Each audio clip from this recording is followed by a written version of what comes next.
Greetings. This is the mooring installation video.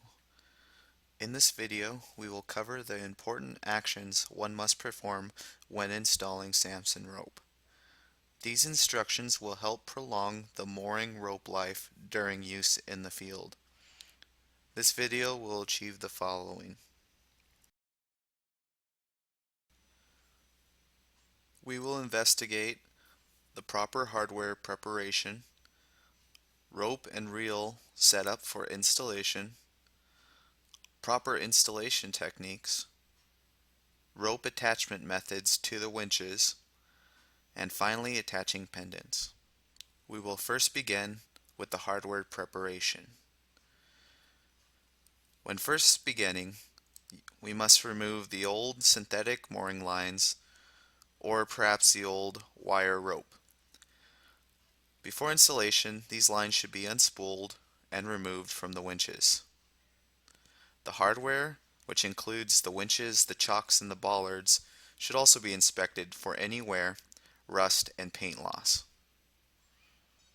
If there is apparent damage to your winch drum, it is advised that before installation that one must repair the surface of these winch drums. As you can see in the four pictures, these are the steps taken to prepare the winch drums. In the first picture here, notice the personnel buffing and or sanding the winch drum, which provides a smooth surface. On the bottom pictures located here, after resurfacing, the crew member must add paint to the winch drum and also allow for the paint to set and dry before putting any lines onto these winch drums. The final picture is a completely finished winch drum with appropriate paint and appropriate surface. The next section is the rope and reel setup. The spooling setup is needed to allow the reel to properly spool the mooring line without complications to the rope. These setups can vary as long as the following does not happen. It is important that the reel doesn't receive any issues while spooling. This includes the side of the reel touching the side of the jack stand, or perhaps the reel running into issues where turning is an issue. Also, the pathway of the rope to the winch drum, there shouldn't be any obstacles in the way of the rope. Also, there shouldn't be any rough surfaces that the rope touches, because this can cause abrasion to the rope. Here are some of the various spooling setups. As you can see, the important factors of these spooling setups is that the reel can freely spool without having any issues. Notice here that there is a crane that's hoisting up the reel, allowing it to freely spool. In this picture here, they use a bar and they attach it to the walkway. This is not an issue because the reel was able to spool freely. Also, in this picture right here, there is a jack stand that was specifically created for the reel. And then the final picture here is a reel that was spooled using scaffolding. Another important thing to note is the preparation of the spools and the transfer to the jack stands. The spools should carefully be unpackaged and placed on the jack stands on deck.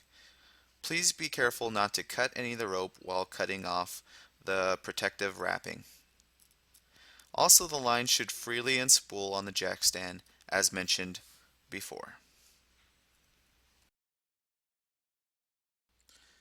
We will now discuss the proper installation techniques for your mooring line.